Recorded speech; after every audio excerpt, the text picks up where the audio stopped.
O samba é o nosso conselheiro, é como se a gente... Se você ouvir um samba por dia, no ano, é como se você ajoelhasse diante de um preto velho e pedir um conselho.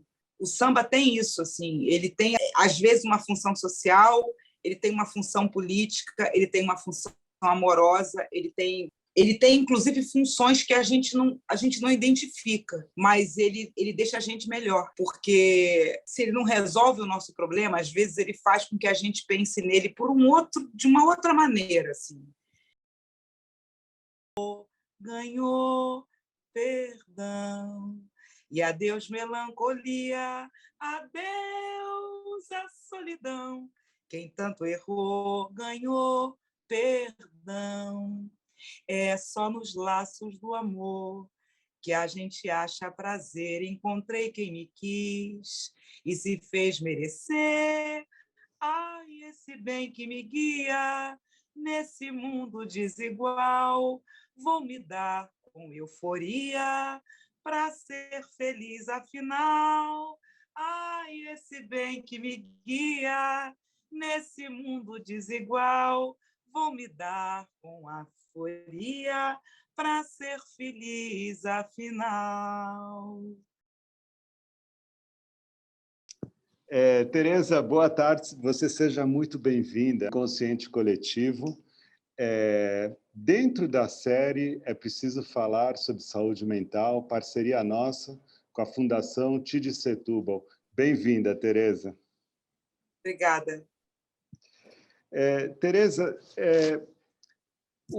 você em 2020, né, o distanciamento social, você incentivando o distanciamento social, você começou a fazer transmissões ao vivo, online, cantando sambas e canções da música popular brasileira, a maioria a capela. Repertório vasto, conhecimento enciclopédico, trouxeram convidados estrelados como Caetano e Marisa Monte, entre outros, entre vários outros. E uma multidão de seguidores. Hoje você tem mais de 400 mil seguidores no Instagram.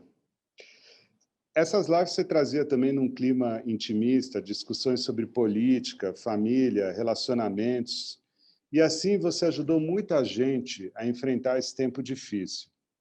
Então, a minha primeira pergunta, no contexto desse trabalho que a gente está fazendo sobre saúde mental, é ouvir de você o que o samba e a saúde mental têm em comum. Eu acho que o samba ele cuida da nossa saúde mental, que o samba ele já não é mais um gênero musical, ele já não é mais um ritmo. Quando ele se incorpora, quando ele assume corpos como Cartola, Zequete, Nelson Cavaquinho, Paulo da Portela, a obra que essas pessoas deixaram, né, para a eternidade, elas são nossas amigas, assim. O samba é o nosso conselheiro, é como se a gente... Se você ouvir um samba por dia, no ano, é como se você ajoelhasse diante de um preto velho e pedir um conselho. O samba tem isso, assim, ele tem essa função, às vezes uma função social, ele tem uma função política, ele tem uma função amorosa, ele tem, inclusive, funções que a gente não identifica, mas ele deixa a gente melhor. Porque se ele não resolve o nosso problema, às vezes ele faz com que a gente pense nele de uma outra maneira. Assim. Então, tanto que eu fico vendo, né, o que a gente chama de número baixo, né, esses compositores da antiga, essas pessoas da antiga, a maneira com que essas pessoas encaram a vida e como elas vivem, sabe? Eu acho que tem um domínio também um pouco da saúde mental sobre a saúde do corpo. Então, eu já conheci pessoas de 80, 90, quase 100 anos que têm uma vida, uma mente aguçada, uma predisposição à alegria, ao bem viver, ao tratar bem o outro, sabe? Assim, Eu acho que o samba presta esse serviço. A comunhão da roda de samba exerce um papel também, eu imagino. Um Sim, espírito de comunhão, né? Vamos dizer assim. é. E se a gente né, prestar um pouco mais de atenção, a gente vê o encontro do samba.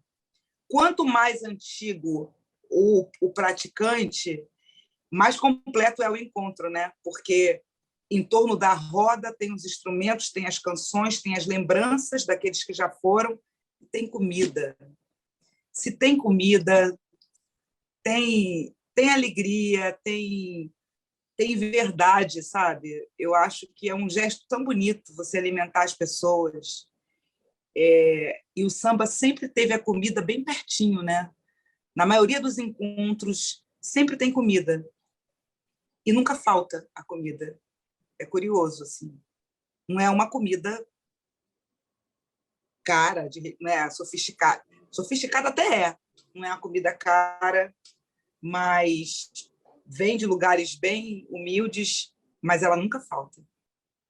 Você volta de um encontro desse, assim, você não volta para casa com fome, você volta com a cabeça cheia de coisa. E você falou essa palavra humilde, né? Porque tem algo de humildade no samba. Tem. E a humildade não é achar que você é menos, é achar que outras pessoas podem ser iguais a você. E às vezes nem são, né? Não sei quem é igual ao Monarco, quem é igual, sabe, a Tia Surica, mas eles têm essa postura e esse entendimento de que a importância que eles carregam, ela nunca vai ser usada ostensivamente para dizer eu sou uma pessoa muito mais importante do que você. De jeito nenhum, muito pelo contrário. Saberes ancestrais. O samba é uma música, é uma cultura de saberes ancestrais, né? Quais Sim, são esses saberes ancestrais que a gente encontra no samba? olha, o ancestral ele é o motor da continuidade. Então, o samba ele veio do outro século, ele tem uma mensagem nele, e essa mensagem, ela, às vezes, ela pode estar nos versos ou não, mas quando o samba acontece, você entende a mensagem do samba. Assim. E isso é um legado. Eu tenho certeza de que o samba que a Tia Seata trouxe aqui para o Rio de Janeiro,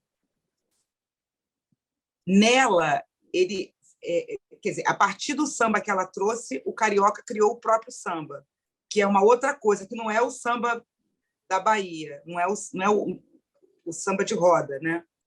E ela era uma baiana de Santa Amaro. Imagino que ela chegou aqui tocando samba de rodas, tocando no prato, cantando. Mas a versão dela já é uma versão modificada do que ela deve ter ouvido dos ancestrais dela, né? De quem veio antes dela.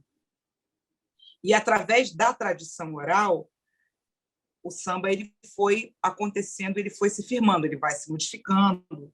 Mas quando a gente fala que a força do samba está na ancestralidade, é porque nós estamos continuando uma ação que não cessa, que não para.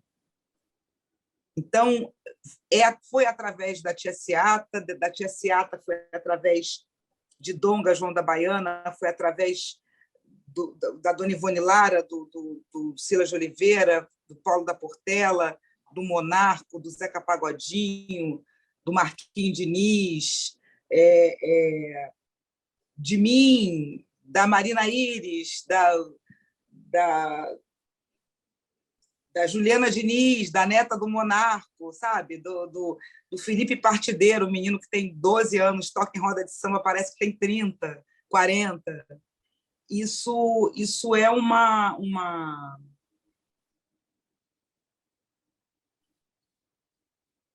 ação que a gente não tem muita explicação para isso, mas ela não cessa. ela não cessa. E quando as pessoas falam do samba, ai, o samba, nossa, o samba antigamente é que era bom, o samba se modificou. Eu não reclamo de modificação do samba, porque são através dessas interferências que ele continua sempre vivo. E ele vai estar sempre acontecendo, sabe? E tem o invisível também, né? Tem uma mágica, o toque da mão, né? No coro, no tambor, sabe?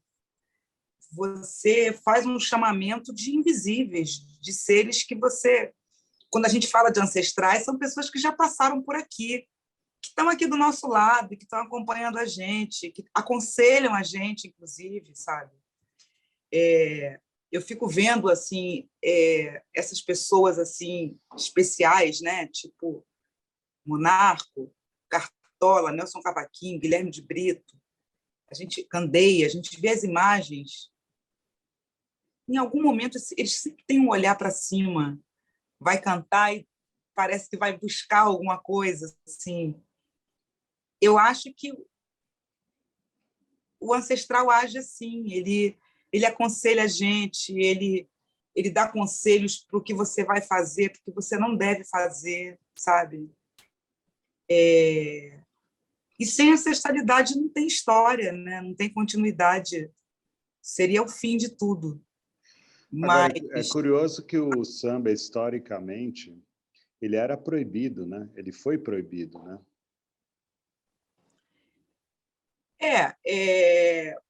Eu acho que o racismo ele sempre tem um jeito de acontecer. Por isso que ele é estrutural, né? Então, são muitas maneiras que o racismo encontra para tolir o caminho, né, da negritude. E quando a gente vê que a cor do Brasil é uma cor parda, né, é uma cor, ela não é branca. O Brasil não é um país de gente branca. Por mais que tenham gente que bata no peito e fala, não, mas é que a minha avó era italiana. Não é um país de gente branca. O Brasil é um país de gente mestiça. E isso incomoda muito. Isso incomoda. Então, todas as vezes, tanto que todas as expressões negras, elas sofreram algum tipo de preconceito. Foi a música, foi a religião. Eu nunca vi alguém falar assim, uma família que leva uma criança à igreja, uma missa.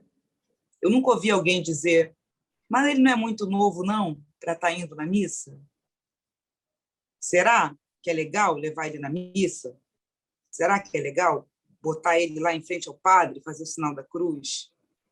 Mas a gente ouve um pai levar uma criança, já teve mãe que perdeu guarda de filho porque levou a filha para fazer o santo num terreiro de candomblé. Eu não consigo ver a diferença de um pai levando uma criança numa missa das 6 e de uma mãe levando o filho num terreiro de candomblé. Não vejo diferença.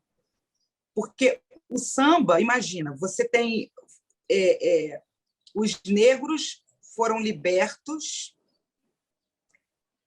foi abrir uma jaula, né? E falou, sai. É assim que foi a abolição da escravatura, né? Sai. Mas sai sem água, sem comida, sem moradia, sem vestimenta. Sai com a roupa do seu corpo e dá teu jeito. Como que um povo que passou pelo que passou encontra motivo para dançar, para cantar, para criar poesia? Quem são essas pessoas que vão criar poesia? O que essas pessoas pensam da vida? Pegar um instrumento, fazer um instrumento, né? Isso não pode, isso é proibido. Por que é proibido? Eu queria entender por que o samba foi proibido algum dia. Vai numa roda de samba. Por que aquilo ali é proibido, sabe? É muito cruel, assim. É muito cruel, porque é uma atitude é como se fosse uma caneta desumanizadora desumanizadora. Tudo que tem a mão preta é desumano e faz com que o outro lado, né, não se compadeça do que está acontecendo. Foram muitos anos, né, muitos anos de escravidão. E as pessoas agora, inclusive, né, com esse governo, eu não sei nem mais que nome que eu dou para esse governo, eles cunharam esse termo mimimi, né, que é uma das coisas mais odiosas que eu já vi na minha vida. Assim. Eu nunca tive tanto ódio de uma expressão, e uma expressão tão covarde quanto essa. Porque o que é o mimimi? É o problema do outro, que eu não quero me envolver. Então, nem problema é uma reclamação à toa. Então, quando as pessoas veem uma injustiça, quando as pessoas, por exemplo, agora, né, essa chacina que teve lá não sei se você soube, mas aqui no Rio, em São Gonçalo, no Complexo do Salgueiro, em São Gonçalo, a polícia fez um ato de vingança. Isso já aconteceu várias vezes no Rio de Janeiro. Um policial é assassinado, e aí, para eles se vingarem, eles chegam no lugar onde eles julgam que poderia estar o assassino daquele policial, e eles dão um banho de sangue. E as pessoas não têm compaixão por uma situação dessa, sabe? De saber que uma mãe entrou dentro de um mangue para pegar o corpo do filho dela, que nem o bombeiro quis ir fazer isso. Toda vez que essas pessoas falam disso de um jeito, é isso mesmo, boa gente não deveria ser. Isso mostra um olhar completamente carente de preocupação, de humanização, sabe? Não tem dó, é uma coisa que não é humana. Por isso que eu acho que o preconceito ele age tentando fazer com que a religião, com que a música, com que toda expressão que venha da arte, da expressão negra, seja uma coisa diabólica, uma coisa perigosa, uma coisa que não tem muita explicação. Então, cuidado. Esse povo aí falando de Exu, não. Mas, por outro lado, o samba pode ser um ponto de encontro, né? Ele é um ponto de encontro. É uma boa definição, eu acho. Né? Interessante. Um show Sim. seu pode ser um ponto de encontro. É um ponto de encontro entre várias coisas. É muito interessante essa expressão, porque é um ponto de encontro entre culturas, é um ponto de encontro entre ancestralidades diferentes, né? Histórias diferentes, é um ponto de encontro entre realidades diferentes. O samba aproxima isso. Você, numa entrevista, Tereza, você disse que nessas lives que você fez durante a pandemia, você encontrou uma maneira de espantar a depressão e o fantasma do Rivotril. Foi como se fosse uma atividade terapêutica para você? Foi. Com todo respeito ao Rivotril e à depressão, né? Que a depressão não é uma coisa... foi uma maneira de eu me expressar, né? Eu estava em uma situação pré-depressiva, entendo. Porque se realmente eu tivesse depressão, eu teria que tomar remédio, eu teria que me medicar. Né? A depressão ela é uma doença física. Apesar de mexer com a nossa saúde mental, ela é uma doença física, ela precisa de tratamento. Não somente com... Eu acho que a música, a conversa, né? Tudo que aconteceu foram paliativos e coisas que ajudaram no tratamento, mas junto tem que ter um acompanhamento médico. Eu me preocupei muito com a minha mãe, porque a minha mãe estava muito triste, acompanhando os noticiários, e cada dia uma notícia pior. E eu fui meio indo nessa onda, né, porque eu não quis fugir das notícias, mas, infelizmente, eu me deparei com notícias falando, né,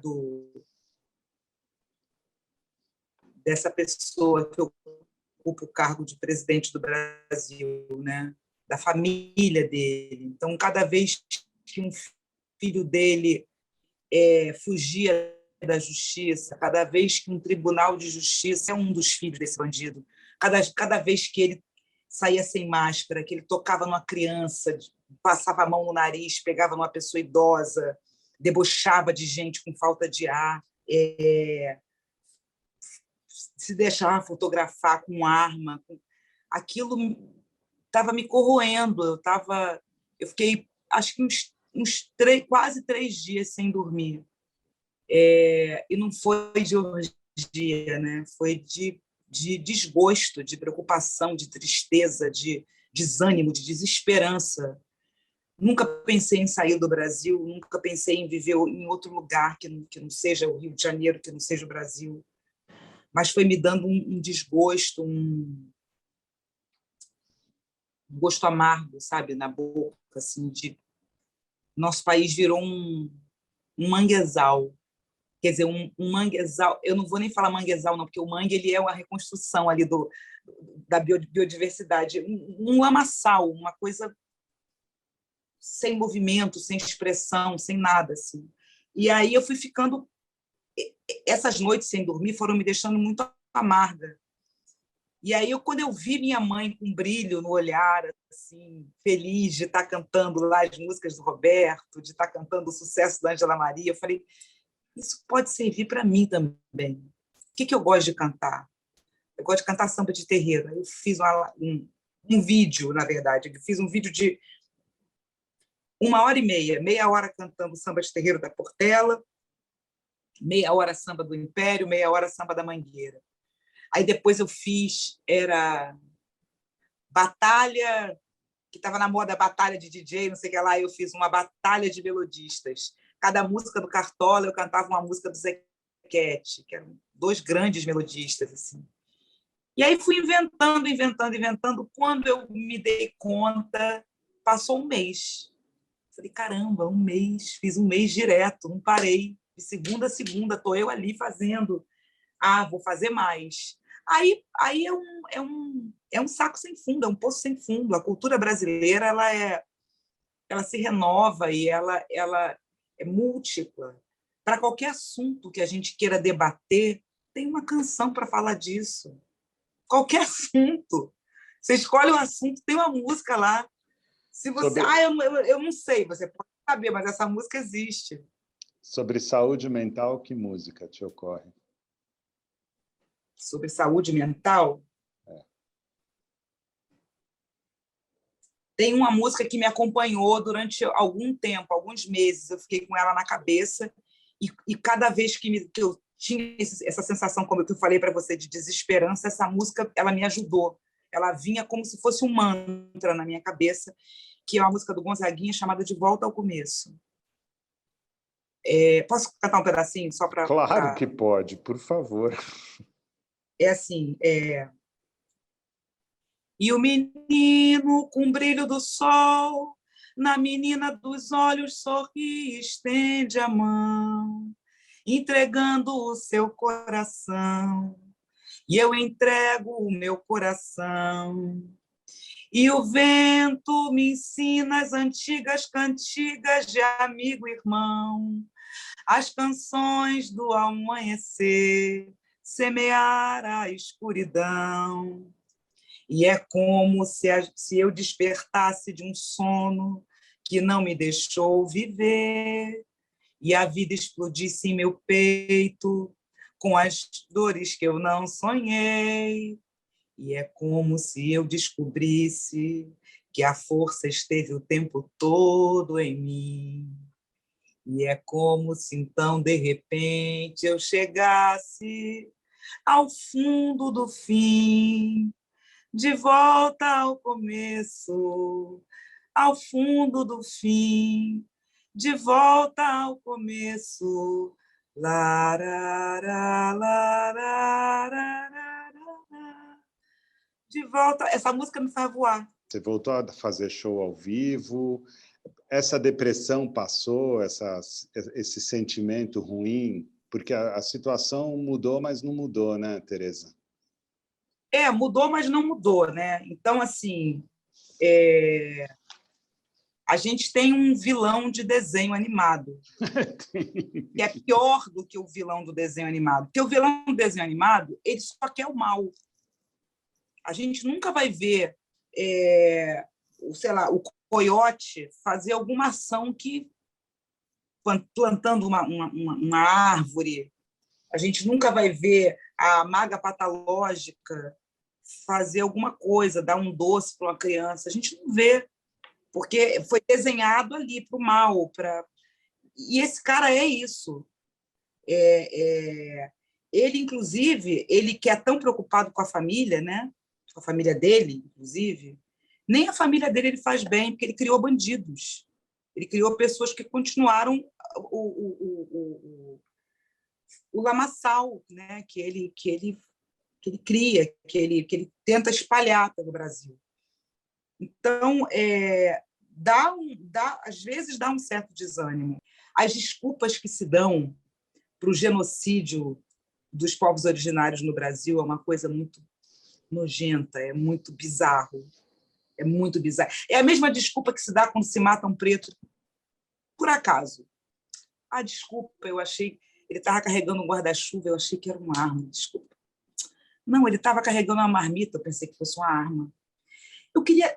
Algum branco já foi morto porque estava carregando uma marmita? Eu queria saber se, inclusive, essa desculpa seria aceita. Pois é. Sabe? Muito doido, assim. Sei lá, um carro, né, com uma família branca tomar 81 tiros e falar, não, a gente se assustou, desculpa, me assustei, fiz 1, 2, 3, 4, 5. Quando chega no 10º, meu Deus do céu, o susto já passou, mas não. Essas desculpas são dadas, assim, são jogadas meio ao léu. Então, eu estou vivendo assim, meio... Uma hora eu estou com esperança, outra hora eu me preocupo um pouquinho, mas aquela sensação de que tudo poderia ruir, passou. Porque a vacina chegou, com tudo, né, que envolveu vacina no Brasil, eu consegui me vacinar com 2 doses, vou tomar a 3ª dose. Se tiver 10 doses, se eu tiver que me vacinar até morrer, eu vou me vacinar até morrer. Saber que o hospital, né, o hospital que era exemplo, né, de atendimento de Covid, zerou os pacientes, saber que as mortes diminuíram, isso dá um certo alívio, assim. Mas, enquanto não tiver todo mundo vacinado, sempre vai ter um alerta, assim, será, sabe? Então, assim, por exemplo, eu fiz um show no Vivo Rio com 30% da casa.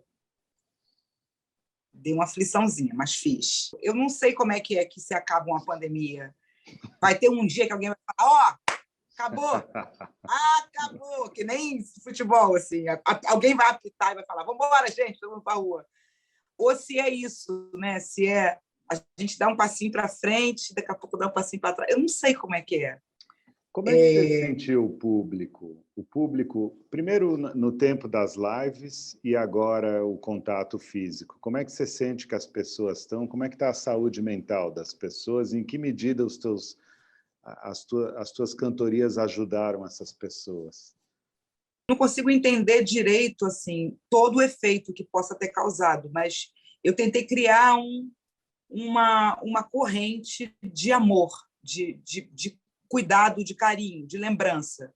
Então, cada vez que alguém entrava na minha live e eu reconhecia o nome, são pessoas que eu não conheço o rosto, eu não sei quem são, não sei como é o timbre da voz. Não sei se essas pessoas são pessoas que seriam minhas amigas pessoalmente, mas era tão bom falar Catita, a menina da Bahia, fulano, é gostoso falar e trocar esse carinho, sabe? Assim, ver as pessoas falando entre elas. Não estão falando comigo, entraram ali, mas estão ali meio que conversando entre elas. Eu acho que a live foi um pouco disso, foi uma transmissão Algumas pessoas falaram, é o quilombo do amor. Eu acho essa expressão maravilhosa, de ser um quilombo do Maravilhoso. amor. Uhum. Mas, assim, tem gente que eu vi a alegria das pessoas lá na Viradouro, na quadra. Teve o cordão do Bola Preta, um mini cortejo, assim. Você vê o brilho, né, no olhar das pessoas. Mas também teve gente que eu conheço, e algumas pessoas eu fiz questão de não ter qualquer tipo de relação, que eu entendi que não são, sei lá, eu não quero esse tipo de amizade também. Tem pessoas que, para eles, a pandemia nunca aconteceu, que continuaram vivendo a vida normal, não teve nenhum tipo de cuidado, nem com o corpo deles, né? Porque nosso corpo, nossas regras, tudo bem, para a mulher não serve muito, serve mais para o homem, mas existe isso, nosso corpo, nossas regras. Mas e a sua mãe, seu avô, seu tio, aquela pessoa mais velha que mora com você, que você vai encontrar, sabe? Me surpreendi um pouco, assim. E aí eu olhei e falei, nossa, fulano, nunca pensei. Foi. Em outra vida a gente se encontra, nessa, não. Ô, Tereza, você conheceu a dona Ivone Lara? Sim, muito, Muito. muito. Ó, eu estou falando assim, empolgada, porque assim, muitas pessoas eu gostaria de ter conhecido, né? Cartola, Candeia, Nelson Cavaquinho, Padeirinho, Alcides Histórico, não conheci. Mas a Dona Ivone, eu conheci a Dona Ivone bem no início da minha carreira. Primeiro eu fui fazer um coro, era um show do Moacir Luz, chamado Esquina Carioca. E aí era Moacir, convidava Walter Alfaiate, Nelson Sargento, João Nogueira, Dona Ivone Lara, Bete Carvalho, os Uau, Carlos da Vida. só isso. Só. Aí, Dona Ivone ia cantar Axé de Anga. Conhece essa música? Um jongo, é meio jongo, meio samba. E aí ela começa. É um canto que arrepia tudo, você fica tomado. E aí, ela, na passagem de som, ela inventou um outro cantarolar para começar. E aí era isso. Dona Ivone, vamos ensaiar. A senhora vem cantando lá da coxia, né? Vem cantando no meio das pessoas, vem entoando. E aí, quando chegar no palco, a senhora começa a cantar a música. E aí, no ensaio, ela veio. Quando eu olho para o lado, Carlinhos Sete Cordas estava assim, ó. A boca do Carlinhos fazia assim, ó. O Moacir chorando, que a camisa dele fez 2 bolotas aqui. Eu e Dorina, a gente não conseguia, a gente não conseguia fazer nada. Quando ela chegou no palco, a banda inteira estava aos prantos. Aí o Moacir falou, Dona Ivone, o que a senhora fez, Dona Ivone? A senhora criou um contracanto diferente, que coisa mais linda. A senhora pode fazer isso na hora do show? Aí ela, meu filho, eu já esqueci. Na hora eu invento outro. Uau! Na hora eu invento outro. Que ela foi Sempre. assistente social, né? Não sei se você sabe disso, estava pesquisando a vida dela. Trabalhou com Foi a Nise assistente. da Silveira na reforma psiquiátrica, um negócio... E a Dona Ivone, pelo que eu entendi de alguns biógrafos, a Dona Ivone ela ajudou na criação da musicoterapia. Ela percebeu ali que aquelas pessoas que estavam internadas ali no Engenho de Dentro, No que elas hospital psiquiátrico, né? No hospital psiquiátrico. Sim, ela percebeu que aquelas pessoas, quando entrava música, ou quando aquelas pessoas tinham algum tipo de instrumento musical, quando a música entrava na conversa, que as pessoas iam para outro estado mental, elas se liberavam um pouco da condição delas, sabe? E elas iam para a música. Então, elas gostavam de tocar instrumento, ou de ouvir música, ou de cantar, enfim. Dizem que a ação dela foi muito importante para o ingresso da musicoterapia. E ela tinha um saber erudito, né? Eu vi ela contar uma história que era o seguinte: o Villa-Lobos ele ia nos colégios fazer ditado para, inclusive, pegar pessoas, né, que descobrir vozes. E aí tinha os ditados musicais que ele fazia em alguns colégios. E aí o Villa-Lobos foi no colégio da Dona Ivone. Uau! E a Ivone, ela não sabia ler as notas. O que ela fez? Ela decorou o ditado. E aí ela foi arguída pelo Villa-Lobos e o Villa-Lobos achou que ela estava lendo tudo e ela, na verdade, ela Nossa, decorou. fantástica a história. Um negócio assim, Fantástico. pelo amor de Deus, não, eu não sei dizer. Aí você vê a mulher sambando, parece que é um passarinho, assim. O pé dela meio que parece que sai do chão, assim, ela vai deslizando e a musicalidade, a facilidade de criar melodia, tanto que ela sempre que ela estava parada, ela estava sempre com um cantarolar preso, assim. Nossa, eu não sei, eu tenho uma adoração assim tão. Eu lembro que a gente fez uma série de shows no Sesc, no Rio de Janeiro, eram acho que 8 shows. Era eu e o Semente e a Dona Ivone. Dona Ivone era participação especial. E aí, quando chegou no último dia, ela entrou diferente. Em vez dela entrar da coxia, ela veio da plateia. E eu conhecia todas as roupas dela, quase todas. Amava. E ela tinha um vestido de madrepérola, sabe? Uma cor meio azul, meio rosa.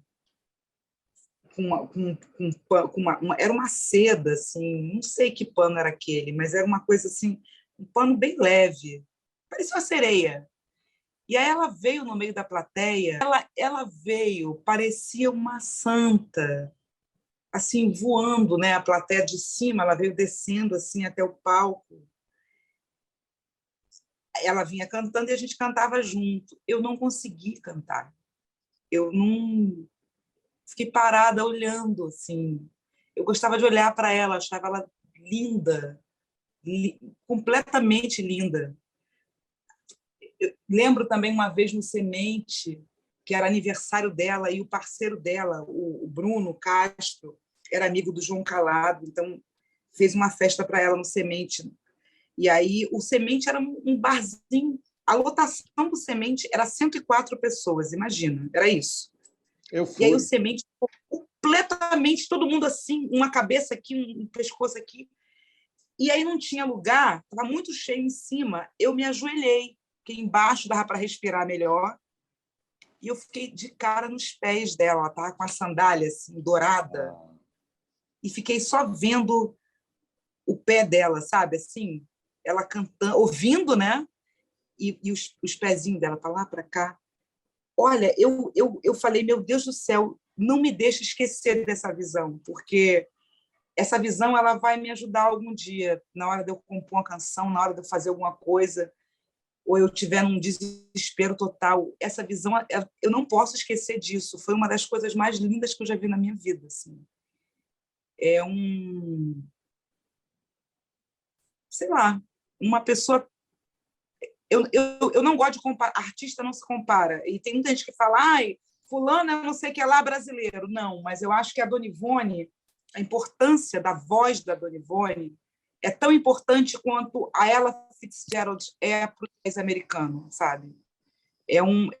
Uma expressão vocal, é um jeito de dominar a língua e de falar que eu acho que é o canto mais próximo de uma voz de anjo, sei lá.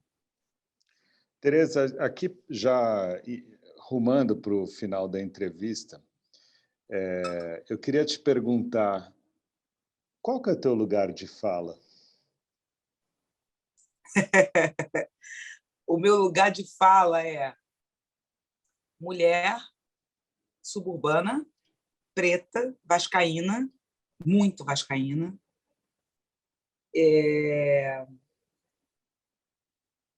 uma pessoa que não teve muitos privilégios na vida, que conheceu de perto e desde cedo, né, o que era racismo, o que era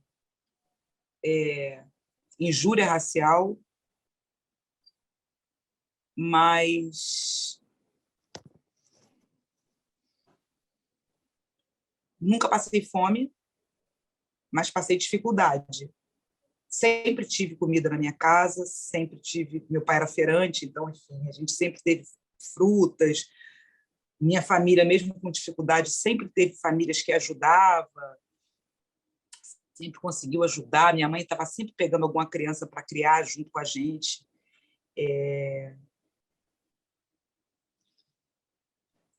Mas eu acho que isso me define. Assim. Eu sou uma cantora, compositora negra, suburbana, portelense, vascaína. Você poderia, para fechar a entrevista, fazer uma...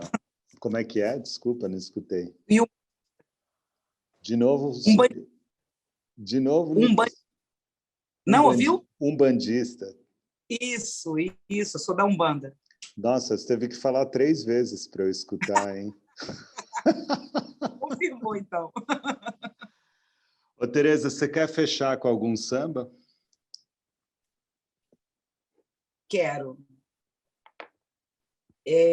Bom, eu falei tanto dela, então eu vou fechar com Dona Ivone Lara.